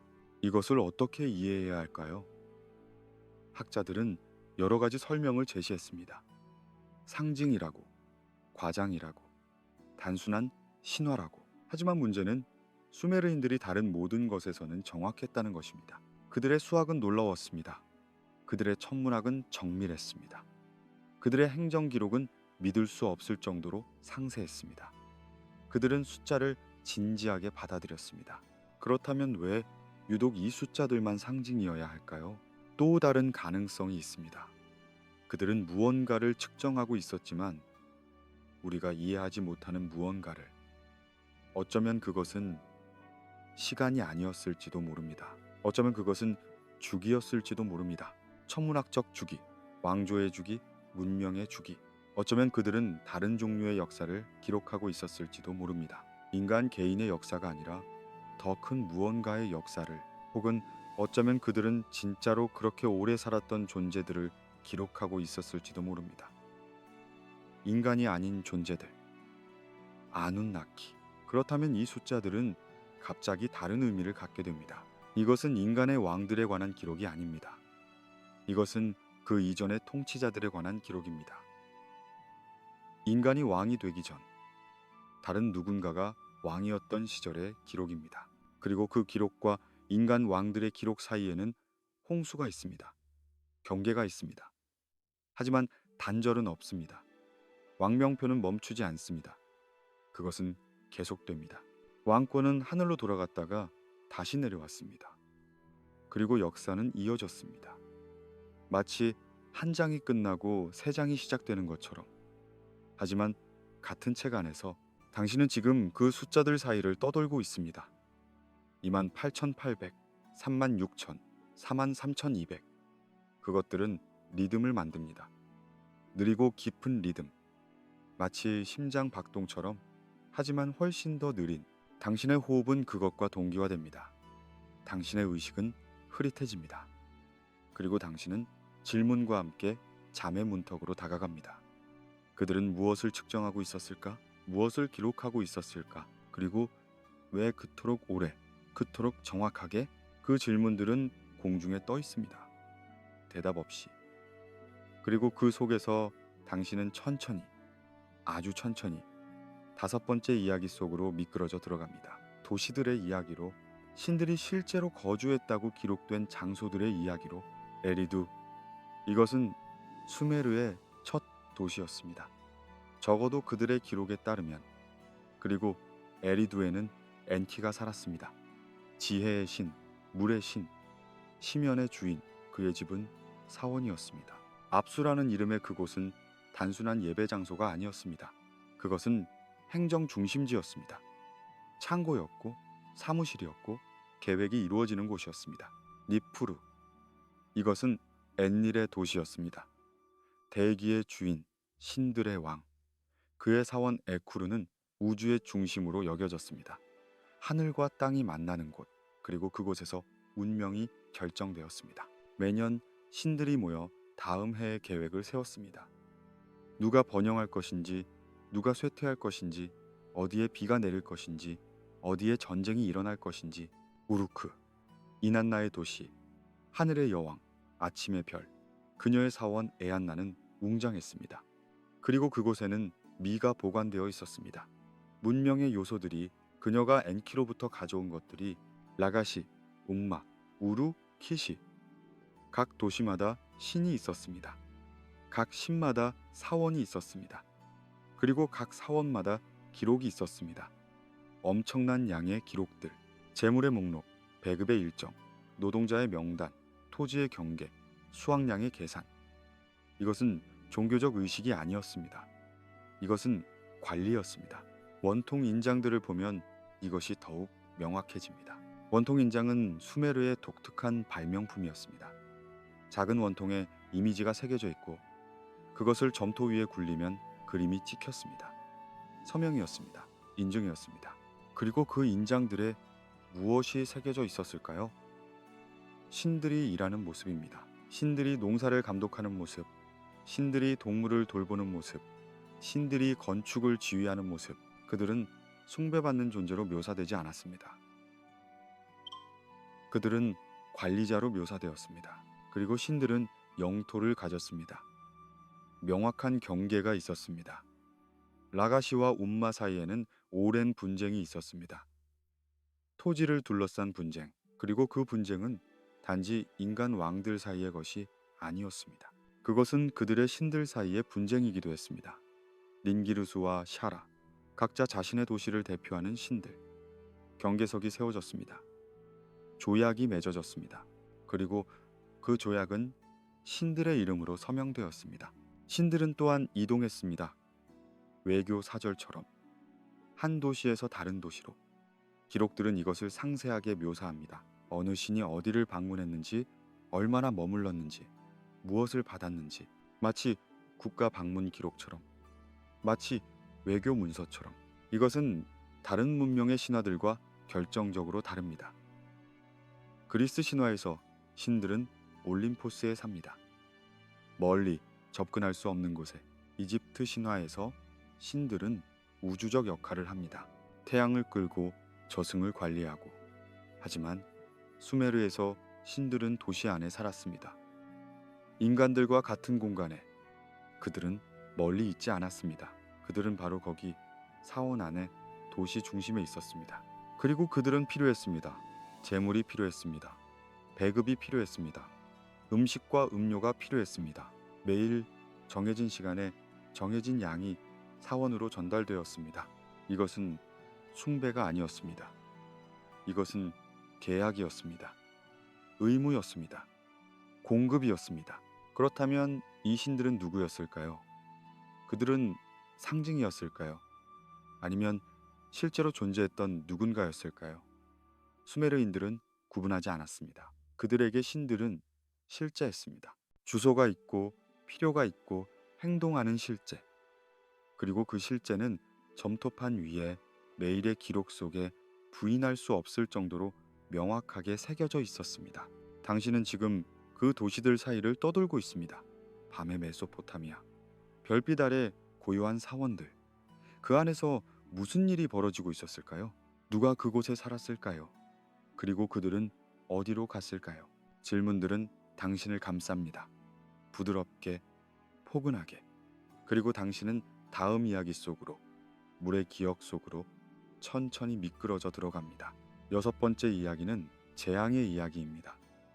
하지만 우리가 익숙한 방식의 재앙이 아닙니다. 이것은 통제되지 않은 재앙입니다. 계획되었지만 실패한 계획, 신들조차도 예상하지 못한 결과. 홍수는 계획이었습니다. 신들의 회의에서 결정된 것이었습니다. 인간이 너무 많아졌다고, 너무 시끄러웠다고, 그들의 소음이 신들의 잠을 방해했다고 엔릴이 제안했습니다. 홍수로 그들을 쓸어내자고. 그리고 신들은 동의했습니다. 만장일치는 아니었지만 다수가 찬성했습니다. 결정이 내려졌습니다. 비밀리에 인간들은 알지 못했습니다. 하지만 엔키는 말했습니다. 지혜의 신은 인간을 불쌍히 여겼습니다. 결국 인간은 그가 만든 것이었으니까요. 그래서 그는 경고했습니다. 직접적으로는 아니지만 우회적으로. 그는 갈대벽에 속삭였습니다.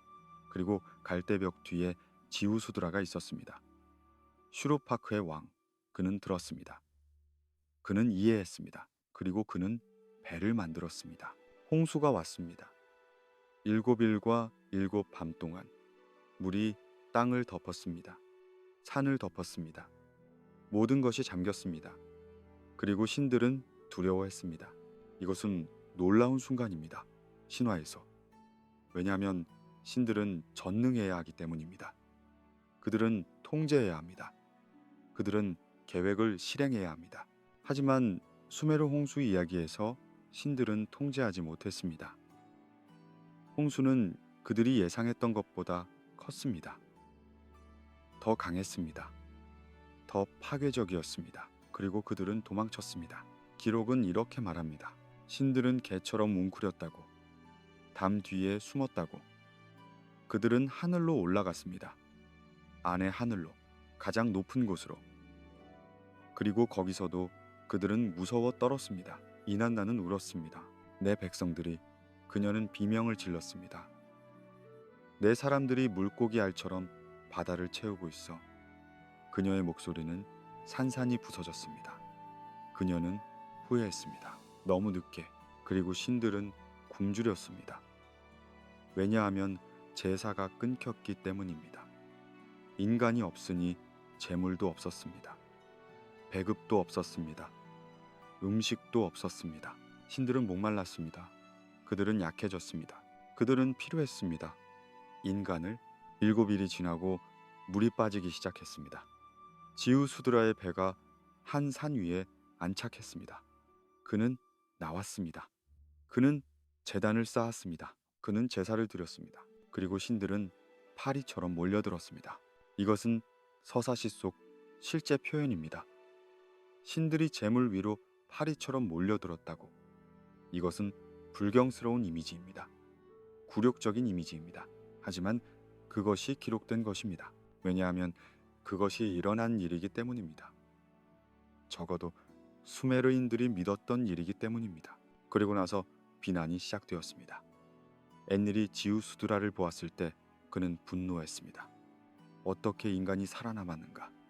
누가 비밀을 누설했는가? 엔키가 인정했습니다. 하지만 그는 변호했습니다. 나는 직접 말하지 않았다. 나는 갈대에게 말했을 뿐이다. 신들은 논쟁했습니다. 서로를 비난했습니다. 그들은 단합하지 못했습니다. 결국 타협이 이루어졌습니다. 인간은 살아남을 것입니다. 하지만 제한이 있을 것입니다. 수명이 짧아질 것입니다. 인구가 조절될 것입니다. 질병, 불임, 야생동물, 그리고 가장 중요한 것은 신들은 맹세했습니다.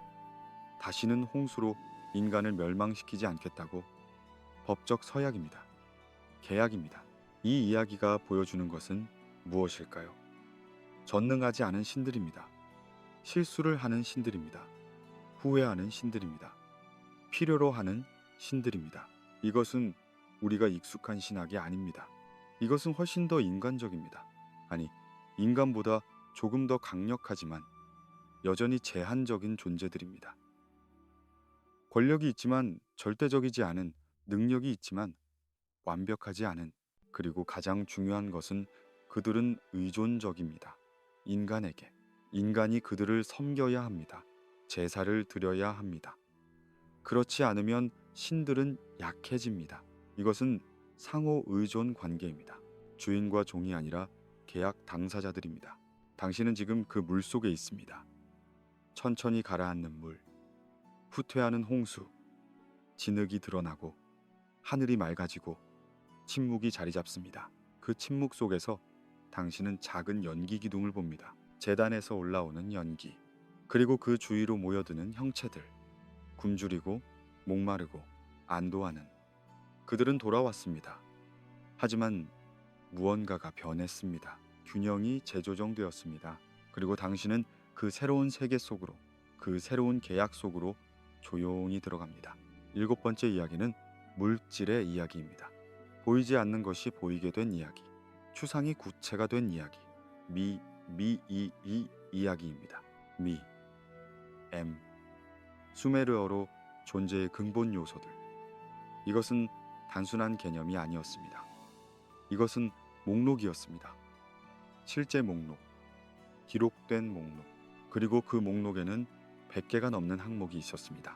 왕권, 신관직, 진실, 거짓, 예술, 음악, 금속 세공, 가죽 세공, 건축, 농업, 목축, 전쟁, 평화, 승리, 패배, 법, 정의, 판단, 결정, 의회, 성행위, 매춘, 결혼, 가족, 늙음, 젊음, 영웅주의, 권력, 적애, 우정, 두려움, 공포, 고요, 혼돈, 이 모든 것들이 미였습니다. 그리고 중요한 것은 그것들은 발명되지 않았다는 것입니다. 그것들은 이미 존재했습니다. 어딘가에, 누군가에게. 그리고 그것들은 전달될 수 있었습니다. 도난당할 수 있었습니다. 보관될 수 있었습니다. 이난나의 이야기로 다시 돌아가 봅시다. 그녀가 엔키를 방문했을 때 그들은 잔치를 벌였습니다. 그들은 술을 마셨습니다. 엔키는 관대해졌습니다. 그는 이난나에게 선물을 주기 시작했습니다. 하나씩 하나씩. 그는 미를 내주었습니다. 왕권의 미, 전쟁의 미, 음악의 미, 성의 미. 목록은 계속되었습니다. 그리고 이난나는 받았습니다. 그녀는 그것들을 자신의 배에 실었습니다. 그녀는 떠났습니다. 엔키가 깨어났을 때 그는 깨달았습니다. 그는 추격자를 보냈습니다. 그의 하인 이시무드, 미를 되찾아라. 하지만 이시무드가 따라잡을 때마다 이난나는 저항했습니다. 그녀는 마법을 사용했습니다. 그녀는 도망쳤습니다. 그리고 결국 그녀는 우루크에 도착했습니다. 미는 이제 그녀의 것이었습니다. 이 이야기가 시사하는 것은 무엇일까요? 문명의 요소들이 물리적 객체처럼 취급될 수 있다는 것입니다. 그것들은 소유될 수 있습니다. 이전될 수 있습니다. 도난당할 수 있습니다. 이것은 기술에 대한, 지식에 대한, 문화에 대한 전혀 다른 관점입니다. 우리는 보통 이런 것들을 점진적인 발전으로 생각합니다. 시행착오로, 세대에 걸친 축적으로. 하지만 수메르 세계관에서는 그렇지 않았습니다. 기술은 전수되는 것이었습니다. 가르침을 통해서, 아니면 도난을 통해서. 수메르 문헌에는 교본이 많습니다. 농부 교본, 어떻게 밭을 갈아야 하는지, 언제 씨를 뿌려야 하는지, 어떻게 물을 대야 하는지, 그것은 단계별 지침서입니다. 매우 상세합니다. 그리고 그것은 신의 지혜로 소개됩니다. 이것은 신들이 인간에게 가르친 것입니다. 도구 찬가도 있습니다. 쟁기의 찬가, 곡괭이의 찬가. 이 찬가들은 도구들이 어디서 왔는지를 말합니다. 누가 그것들을 만들었는지. 대부분 엔키입니다. 지혜의 신, 장인의 신. 그는 도구들을 고안했습니다. 그는 인간에게 주었습니다. 그리고 인간은 사용했습니다. 이것은 인간의 독창성을 부정하는 것일까요? 어느 정도는 그렇습니다. 하지만 동시에 그것은 인간을 더 큰 전통 속에 위치시킵니다. 우리는 혼자 시작하지 않았습니다. 우리는 가르침을 받았습니다. 우리는 학생이었습니다. 그리고 우리의 교사들은 신들이었습니다. 혹은 그렇게 불린 존재들이었습니다. 생각해 보세요. 수메르 문명은 갑자기 나타났습니다. 문자, 바퀴, 청동 세공, 관계 농업, 도시계획. 이 모든 것이 거의 동시에 같은 지역에서. 고고학자들은 이것을 문명의 요람이라고 부릅니다. 하지만 왜 거기서였을까요? 왜 그때였을까요? 수메르인들의 답은 간단했습니다. 왜냐하면 그곳에서 가르침이 있었기 때문입니다. 왜냐하면 신들이 그곳에 있었기 때문입니다. 미는 단지 기술이 아니었습니다. 그것은 문명 그 자체의 청사진이었습니다. 어떻게 사회를 조직할 것인가? 어떻게 정의를 실현할 것인가? 어떻게 전쟁을 치를 것인가? 어떻게 평화를 유지할 것인가? 이 모든 것이 미 안에 포함되어 있었습니다. 그리고 그것들은 전달되었습니다. 한 세대에서 다음 세대로가 아니라 한 영역에서 다른 영역으로, 신에서 인간으로. 당신은 지금 그 전달의 순간을 상상합니다. 사원한 조용한 방, 서기관과 신관, 점토판과 갈대펜, 천천히 새겨지는 지식, 농업의 비밀, 금속의 비밀, 별의 비밀, 한 줄씩 한 표시씩. 그것은 신성한 행위입니다. 하지만 또한 매우 실용적인 행위입니다. 보존, 전달, 교육. 그리고 당신은 생각합니다. 만약 이것이 사실이라면, 만약 문명이 정말로 전수된 것이라면 누가 최초의 교사였을까요? 누가 첫 번째로 알았을까요? 그 질문은 답없이 공중에 떠 있습니다. 부드럽게, 영원히. 그리고 당신은 그것과 함께 다음 이야기 속으로, 다음 층위로 표류합니다. 여덟 번째 이야기로, 대체의 이야기로. 인간 이전에 노동자가 있었습니다.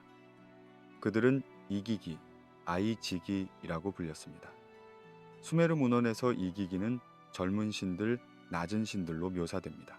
그들은 위대한 신들, 아눈나키를 섬겼습니다. 그리고 그들은 일했습니다. 힘든 일을, 끝없는 일을. 그들은 수로를 팠습니다. 티그리스와 유프라테스를 연결하는 거대한 운하들. 그들은 산에서 돌을 날랐습니다. 도시를 건설하기 위해 그들은 농사를 지었습니다. 신들의 공물을. 그들은 밤낮으로 일했습니다. 4만 년 동안. 그리고 그들은 지쳤습니다. 아트라하시스 서사시는 이 순간을 생생하게 묘사합니다. 이기기가 모였습니다. 그들은 의논했습니다. 그들은 결정했습니다. 더 이상은 안 된다. 그들은 도구를 내려놓았습니다. 그들은 앤닐의 집으로 갔습니다. 그들은 포위했습니다. 그들은 요구했습니다. 우리를 이 노동에서 해방시켜라. 앤닐은 두려워했습니다. 그는 안으로 도망쳤습니다. 그는 다른 신들을 소집했습니다. 위기였습니다. 반란이었습니다. 무엇을 해야 하는가? 앤닐은 처벌을 원했습니다. 하지만 에아, 즉 엔키는 다른 제안을 했습니다. 대체자를 만들자. 새로운 노동자를 그들에게 멍에를 지게 하자. 그리고 인간이 창조되었습니다. 이기기의 피와 점토로 한 신이 희생되었습니다. 그의 피가 섞였습니다. 그리고 새로운 존재가 형성되었습니다. 루루, 혼합된 자, 인간. 인간은 이를 대신 맡았습니다. 이기기는 해방되었습니다. 그들은 더 이상 땅에서 일하지 않았습니다. 그들은 올라갔습니다. 하늘로. 그곳이 그들의 새로운 영역이 되었습니다. 그리고 인간은 남았습니다. 땅에서 멍에를 진 채로. 이 이야기가 중요한 이유는 무엇일까요? 왜냐하면 그것은 인간이 첫 번째 선택이 아니었음을 보여주기 때문입니다. 인간은 플랜 B였습니다. 대체 방안이었습니다. 이기기가 먼저였고 그들이 실패했거나 반란을 일으켰거나 어쨌든 작동하지 않았습니다. 그래서 인간이 만들어졌습니다. 이것은 불편한 진실입니다. 우리는 유일하고 특별한 존재가 아니었습니다. 우리는 해결책이었습니다. 문제에 대한 해결책, 그리고 그 문제는 노동 부족이었습니다. 하지만 더 흥미로운 질문이 있습니다. 이기기에게 무슨 일이 일어났을까요? 그들은 하늘로 올라갔다고 기록되어 있습니다. 그들은 별들과 연관되었습니다. 그들은 더 이상 땅의 이야기에 등장하지 않습니다. 그들은 사라졌습니다. 설명 없이. 혹은 그들은 변형되었을까요? 어떤 텍스트에서는 이기기와 아눈나키가 혼용됩니다. 마치 그들이 같은 집단의 다른 이름인 것처럼, 혹은 다른 단계인 것처럼. 어쩌면 이기기는 나중에 아눈나키가 되었을까요? 혹은 그 반대일까요? 확실한 것은 노동의 주제가 반복된다는 것입니다. 신들이 이랬습니다. 이기기가 이랬습니다. 그리고 이제 인간이 일합니다. 이것은 대체의 연쇄입니다. 그리고 각 대체는 문제를 해결했지만 새로운 문제를 만들었습니다. 신들이 직접 일했을 때 그들은 지쳤습니다. 이기기가 일했을 때 그들은 반란을 일으켰습니다. 인간이 일할 때 그들은 무엇을 할까요? 수메르인들은 이것을 알고 있었습니다. 인간도 불만을 품을 것입니다. 인간도 너무 많아질 것입니다. 인간도 시끄러워질 것입니다. 그래서 홍수가 왔습니다. 그래서 통제가 도입되었습니다. 짧은 수명, 질병, 위험, 이것은 실험의 역사입니다. 문명은 한 번에 완성되지 않았습니다. 그것은 시행착오였습니다. 첫 번째 시도는 신들 자신이었습니다. 실패. 두 번째 시도는 이기기였습니다. 실패. 세 번째 시도는 인간이었습니다. 성공, 부분적으로, 조건부로. 당신은 지금 그 연쇄 속에 있습니다. 대체자들의 행렬. 각자 멍에를 쥐고 각자 한계에 부딪히고 각자 다음 단계를 낳습니다. 그리고 당신은 궁금해합니다. 우리는 마지막일까요? 우리 다음에 또 다른 대체자가 올까요? 아니면 우리가 마침내 작동하는 해결책일까요? 질문은 열려 있습니다. 답은 주어지지 않습니다. 그리고 당신은 그 불확실성 속에서, 그 열린 가능성 속에서 천천히 다음 장면으로 이동합니다. 아홉 번째 이야기로, 신들의 정치로, 그들의 분열로, 그리고 결국 그들의 철수로, 니프루의 에쿠르 사원. 신들의 의회가 모이는 곳. 매년 새해 축제 때마다 운명이 결정되었습니다. 누가 번영할 것인가? 누가 고통받을 것인가? 어느 왕이 승리할 것인가? 어느 도시가 쇠퇴할 것인가? 이것은 투표였습니다. 신들의 민주주의. 완벽하지 않은, 때로는 격렬한 민주주의. 애닐이 의장이었습니다. 그는 가장 강력했지만 절대적이지 않았습니다. 그는 제한할 수 있었지만 강요할 수는 없었습니다. 다른 신들도 목소리가 있었습니다. 그들은 동의하거나 반대했습니다. 그들은 협상했습니다. 그들은 타협했습니다. 때로는 그들은 싸웠습니다. 운명의 서판. 이것은 권력의 핵심이었습니다. 누가 그것을 소유하는가가 누가 미래를 결정하는가를 의미했습니다. 그리고 그 서판은 여러 번 도난당했습니다. 한 이야기에서는 새 안주가 그것을 훔쳤습니다. 그는 산으로 도망쳤습니다. 신들은 패닉에 빠졌습니다. 운명이 얼어붙었습니다. 세상이 멈췄습니다. 영웅 니누르타가 파견되었습니다. 그는 안주를 물리쳤습니다. 서판은 회복되었습니다. 질서가 복원되었습니다. 다른 이야기에서는 마르둑이 서판을 차지했습니다. 그는 바빌론의 신이었습니다. 그는 젊었습니다. 그는 야심적이었습니다. 그는 도전했습니다. 그리고 결국 그는 승리했습니다. 그는 신들의 왕이 되었습니다. 적어도 바빌로니아 버전에서는. 하지만 수메르 버전에서는 엔닐이 여전히 우위였습니다. 이것이 보여주는 것은 권력이 고정되어 있지 않았다는 것입니다. 그것은 경쟁되었습니다.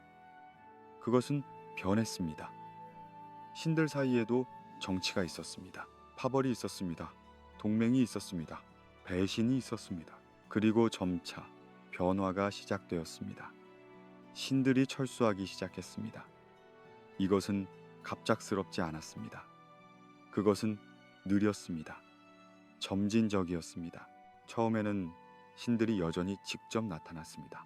왕들과 대화했습니다. 꿈에 나타났습니다. 표적을 주었습니다. 하지만 시간이 지나면서 그런 일이 줄어들었습니다.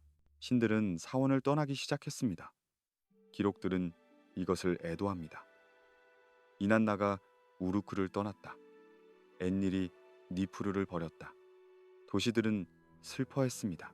왜냐하면 신의 부재는 보호의 부재를 의미했기 때문입니다. 번영의 부재를 의미했기 때문입니다. 왜 그들은 떠났을까요? 텍스트들은 여러 이유를 제시합니다. 인간의 죄, 불경, 소음. 하지만 어쩌면 더 단순한 이유가 있을지도 모릅니다. 어쩌면 그들의 시간이 끝났을지도 모릅니다. 어쩌면 그들의 임무가 완료되었을지도 모릅니다. 인간은 이제 스스로 관리할 수 있었습니다. 시스템은 작동하고 있었습니다. 그들은 더 이상 필요하지 않았습니다. 혹은 어쩌면 그들은 지쳤을지도 모릅니다. 인간을 다루는 것에, 끝없는 요구에, 제사에, 기도에, 불평에, 어쩌면 그들도 휴식이 필요했을지도 모릅니다. 철수는 죽음이 아니었습니다. 신들은 죽지 않았습니다. 그들은 단지 멀어졌습니다. 그들은 여전히 존재했지만 접근하기 어려워졌습니다. 그들은 여전히 들었지만 답하기를 거부했습니다. 아니면 답이 너무 느려졌습니다. 너무 애매해졌습니다. 사원들은 남았습니다. 재단들은 남았습니다. 의식들은 계속되었습니다. 하지만 그것들은 점점 더 상징적이 되었습니다. 점점 더 형식적이 되었습니다. 직접적인 조우는 기억이 되었습니다. 그리고 기억은 신화가 되었습니다. 종교는 변했습니다. 그것은 관계에서 의식으로, 대화에서 예배로, 계약에서 신앙으로 변했습니다. 인간은 혼자 남겨졌습니다. 시스템과 함께, 도시와 함께, 미와 함께, 그리고 그들은 최선을 다했습니다. 당신은 지금 빈 사원 안에 있습니다. 밤입니다. 별빛이 문틈으로 들어옵니다. 제단은 비어 있습니다. 아무도 앉아 있지 않습니다. 하지만 공간은 여전히 신성합니다. 여전히 특별합니다. 마치 잔향처럼, 마치 메아리처럼 무언가가 남아 있습니다. 부재의 현존, 떠난 이들의 흔적, 그리고 당신은 밖으로 나옵니다. 밤하늘을 올려다봅니다. 별들이 빛납니다. 조용하고 멀고 아름답습니다. 어쩌면 그들이 거기 있을지도 모릅니다. 이기기, 아누나키, 떠난 신들, 여전히 보고 있지만 더 이상 개입하지 않는, 그리고 당신은 그들과 함께 그 별빛 아래에서 마지막 이야기를 향해 천천히 걸어갑니다. 10번째 이야기로, 기록과 침묵의 이야기로. 바빌로니아의 한 서기관이 오래된 점토판을 복사하고 있었습니다. 그의 손은 능숙했습니다. 그의 눈은 집중했습니다. 그는 한 표시씩 옮겼습니다. 수메르어에서 아카드어로, 혹은 수메르어를 수메르어로. 그리고 끝에 그는 메모를 남겼습니다. 원본이 훼손되었다. 의미가 불분명하다. 고대 텍스트로부터 이런 문구들이 여러 점토판에서 발견됩니다. 서기들의 고백. 그들은 이해하지 못했습니다. 그들이 복사하고 있는 것을. 하지만 그들은 복사했습니다. 왜냐하면 그것이 그들의 임무였기 때문입니다. 보존하는 것. 이해 여부와 상관없이 생각해 보세요. 우리가 가진 수메르 텍스트의 대부분은 사실 바빌로니아 사본입니다. 수메르 문명이 끝난 지 수백 년, 때로는 1000년 후에 만들어진 것입니다. 서기들은 이미 죽은 언어를 배웠습니다. 그들은 고대 도서관을 탐색했습니다. 그들은 부서지는 판들을 발견했습니다. 그들은 그것들을 복구하려 했습니다. 완벽하지 않게. 때때로 그들은 빈칸을 남겼습니다. 여기 몇 줄이 누락되었다. 때때로 그들은 추측했습니다. 하지만 대부분 그들은 충실하게 복사했습니다. 심지어 이해하지 못하는 부분까지도. 거대한 숫자들, 신들의 이름들, 이상한 이야기들, 모든 것이 기록되었습니다. 보존되었습니다. 후손들을 위해, 우리를 위해. 그리고 이제 우리가 있습니다. 21세기. 그 점토판들을 발굴하고 해독하고 번역합니다. 그리고 우리도 종종 이해하지 못합니다. 우리도 불분명한 것을 발견합니다. 우리도 추측합니다. 고고학은 침묵합니다. 땅은 말하지 않습니다. 우리는 도시들을 발굴합니다. 우물을, 궁전을, 사원들을. 우리는 인공물들을 찾습니다. 도구를, 무기를, 장신구를. 하지만 우리는 아눈나키를 발굴하지 못합니다. 우리는 그들의 뼈를 찾지 못합니다. 그들의 무덤을 찾지 못합니다. 그들의 명백한 물리적 증거를 찾지 못합니다. 그렇다면 그들은 존재하지 않았을까요? 그들은 단지 신화였을까요? 상징이었을까요? 어쩌면 그렇습니다. 어쩌면 아닙니다. 고고학은 부재의 증거를 제공하지 않습니다. 그것은 단지 아무것도 제공하지 않습니다. 침묵. 그런데 침묵은 부정이 아닙니다. 침묵은 단지 데이터의 부족입니다. 그리고 데이터의 부족은 결론을 내리기에 충분하지 않습니다. 어느 쪽으로도. 그렇다면 우리에게 남은 것은 무엇일까요? 기록들입니다. 점토판들, 이야기들, 숫자들, 이름들, 주장들. 그것들은 존재합니다. 부인할 수 없이 그것들은 일관됩니다. 놀라울 정도로. 그것들은 상세합니다. 불필요할 정도로. 만약 그것들이 순전히 허구라면 왜 그렇게 구체적일까요? 왜 계보를 기록할까요? 왜 도시 관할을 명시할까요? 왜 행정 용어를 사용할까요? 허구는 보통 더 극적입니다. 더 영웅적입니다. 더 단순합니다. 하지만 수메르 기록들은 종종 지루합니다. 관료적입니다. 기술적입니다. 어쩌면 그것이 힌트일지도 모릅니다. 어쩌면 그 평범함이 진정성의 표시일지도 모릅니다. 어쩌면 그들은 정말로 그들이 본 것을 기록하고 있었을지도 모릅니다. 그들이 경험한 것을, 그들이 알고 있던 것을, 혹은 어쩌면 그들은 더 오래된 기록을 복사하고 있었을지도 모릅니다. 그들도 이해하지 못했던 기록을 수메르인들도 이미 고대의 것을 다루고 있었을지도 모릅니다. 그들도 이미 잃어버린 것을 보존하려 했을지도 모릅니다. 신화는 무지의 산물로 여겨집니다. 원시적 사고의 산물로. 하지만 어쩌면 그 반대일지도 모릅니다. 어쩌면 신화는 상실의 잔해일지도 모릅니다. 한때 알려졌던 것의 단편들일지도 모릅니다. 설명이 사라지고 문맥이 지워지고 오직 이야기만 남은 지식. 수메르인들은 창조자가 아니었을지도 모릅니다. 그들은 보관자였을지도 모릅니다. 그들은 받았을지도 모릅니다. 그들이 완전히 이해하지 못했던 무언가를. 안녕히 주무세요.